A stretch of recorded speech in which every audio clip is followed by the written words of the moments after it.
사랑합니다. 이스라엘 백성들의 이제 출애굽이 시작이 되었습니다. 하지만 그 길이 순탄하진 않습니다. 바로 뒤를 이어서 바로의 군대가 코앞까지 쫓아오고 있었기 때문입니다. 지금 백성들은 온데간데 꼼짝할 수 없는 상황입니다. 바로에게 잡히면 죽을 수도 있고 또다시 애굽으로 끌려갈 수도 있는 상황입니다. 그러나 하나님께서는 오늘 말씀에서 이야기하시기를 내가 바로의 군대를 통하여서 영광을 얻을 것이다 라고 말씀을 하십니다. 지금 현실로 봤을 때 이스라엘 백성들에게 있어서 바로의 군대는 자신들의 신앙을 지키고 하나님을 섬기는 데 걸림돌, 방해물, 장애물이 된 것입니다. 하나님 앞에 드리는 예배를 방해하는 장애물이 바로 바로의 군대였던 것이죠. 하지만 하나님께서는 다시 말씀드리지만 방해물, 걸림돌이 아니라 내가 바로의 군대를 통하여서 내가 영광을 얻겠다 약속을 하시고 말씀을 하십니다.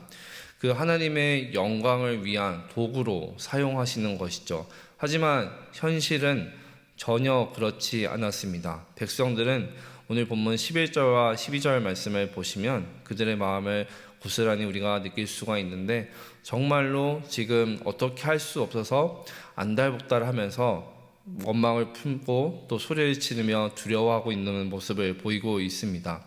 왜 이렇게 두려워하고 있을까요? 그만큼 눈앞에 다가온 현실이 두렵고 무서웠기 때문입니다. 바로의 군대가 턱 밑까지 쫓아왔습니다. 이스라엘 백성들은 그 모세의 인도하는 그 말 한마디 때문에 여기까지 왔는데 백성들은 원망을 합니다. 차라리 우리를 애굽에 두지 왜 여기까지 끌고 와서 다 죽게 하느냐, 몰살시키려 하느냐라고 원망의 소리를 칩니다. 바로의 군대는 쫓아오고 있고 눈앞에는 홍해 바다가 있습니다. 갈 곳이 없습니다. 다 사방이 다 막혀 있었습니다. 한 발자국도 움직일 수 없었습니다. 그렇기 때문에 내가 바로의 군대를 통하여서 영광을 얻겠다라는 이 하나님의 말씀은 지금 귀에 들어오지 않습니다. 그래서 하나님은 그 길이 없는 막다른 곳에서 지금 당신이 바로 하나님이 어떠한 분이신지를 백성들에게 나타내시고 보여주시기 원하셨던 것입니다. 어떻게 그 구원이 하나님의 일이 이루어지느냐, 오늘 말씀 14절 말씀을 제가 다시 한번 읽어보겠습니다. 여호와께서 너희를 위하여 싸우시리니 너희는 가만히 있을지니라. 아멘. 우리가 익히 또 잘 알고 여러 번 듣고 익숙한 말씀입니다. 여호와께서 너희를 위하여 싸우시리니 너희는 가만히 있을지니라. 말 그대로 지금 사실 백성들은 할 수 있는 것이 없었습니다. 모세 한 사람 의지하며 여기까지 왔고 모세는 그래서 하나님의 말씀, 약속을 기억하고 하나님께 간구하고 부르짖고 있습니다. 그리고 내일 살펴보겠지만 이후에 하나님께서는 저희가 잘 알고 있듯이 홍해 바다를 가르시면서 하나님의 일을, 구원의 역사를 펼쳐가십니다. 하나님께서 지금 이스라엘 백성들을 이 막다른 곳에, 길이 없는 곳에 데리고 오신 이유가 있습니다. 바로 하나님은 길을 인도하시는 분뿐만 아니라 길을 만들어내시는 분임도 보여주시고 드러내시기 위함이었던 것입니다. 하나님께서는 이스라엘 백성들이 애국 군대를 상대로 전쟁을 할 수 없다는 것도 너무 잘 아십니다. 그래서 어떻게 하시나요? 하나님이 백성들을 위해서 대신 싸워주십니다. 그리고 하나님께서 한 번 더 말씀하십니다. 본문 18절 말씀 제가 다시 한번 읽겠습니다. 내가 바로와 그의 병거와 마병으로 말미암아 영광을 얻을 때에야 애굽 사람들이 나를 여호와인 줄 알리라 하시더니. 아멘. 이 말씀은 이것과 같습니다. 하나님, 우리가 하나님 앞에 문제를 놓고 여러 가지 어려움과 상황을 놓고 기도할 때 하나님, 내 앞에 문제들이 이런 어려움이 있는데 내가 끌어안고 있는데 어떻게 하면 좋을까요? 라고 기도할 때 하나님은 그 문제를 안고 슬퍼하지 말고 걱정하지 말고 염려하지 마라. 내가 그 문제를 통하여서 영광을 얻을 것이다 라고 말씀하시는 것과 같습니다. 하나님께서 이스라엘 백성을 가나안 땅으로 인도하실 때 우리가 잘 알고 있듯이, 또 오늘 말씀에서 너무나 확연하게 드러나고 있듯이 안전하고 평안한 길로만 인도하진 절대 않으셨습니다. 백성들은 하나님의 인도하심을 받았지만 길이 없는 곳에 도달했죠. 홍해 바다 앞에 있었습니다. 그 누가 홍해 바다가 갈라질 것이라고 상상이나 했을까요?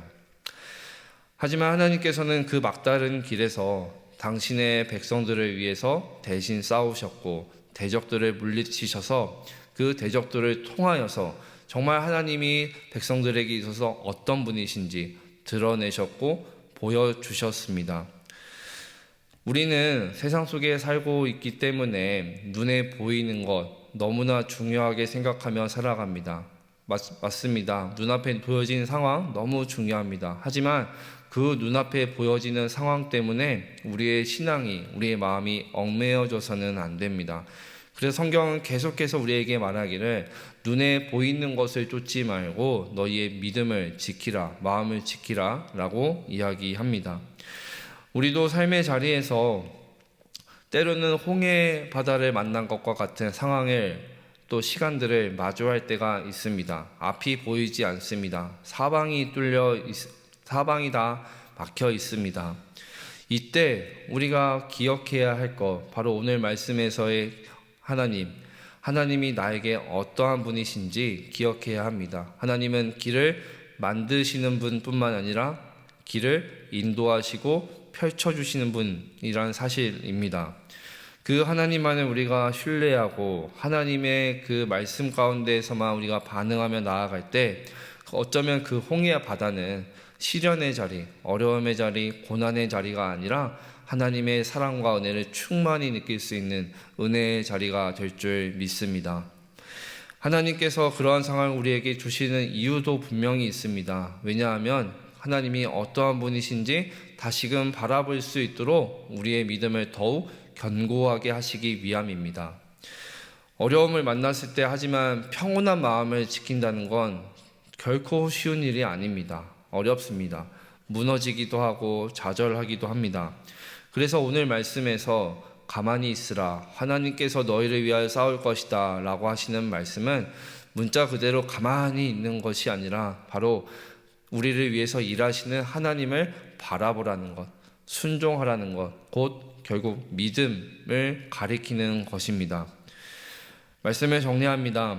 지금까지 삶을 살아오면서도 우리는 많은 난관과 어려움들을 헤쳐나가면서 또 신앙을 지키면서 이 자리까지 살아왔습니다. 하지만 사실 말씀을 드리면 이 싸움은 하나님 곁에 갈 때까지 계속됩니다.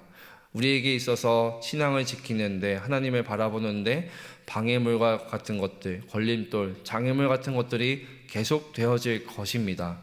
하지만 그 모든 것들을 하나님 앞에서 하나님을 위한 영광의 도구가 될 것이다 라는 이 믿음을 갖고 살아가시는 우리가 됐으면 좋겠습니다. 그리고 그때 기억하셨으면 좋겠습니다. 우리가 그 문제를 붙들고 우리 스스로 아둥바둥하며 싸우는 것이 아니라, 이겨내려고 발버둥 치는 것이 아니라 그 문제를 갖고 하나님께 나아가고 하나님을 향해 부르짖으며 간구하며 나아갈 때 우리를 위해서 일하시고 대신 싸워주시는 그 하나님의 은혜를 경험하시는 우리 모두가 되었으면 좋겠습니다. 그래서 오늘 하루도 이 하나님께서 주시는 말씀이 우리한테, 약속의 말씀이 위로가 되고 또 우리가 한 걸음 한 걸음 세상 속에서 나아갈 때 승리하며 나아갈 수 있는 귀한 도구, 발걸음이 될 수 있도록 축복드리며 이 말씀 붙들고 오늘 하루도 승리하며 나아가시길 간절히 소망합니다. 함께 기도하시겠습니다.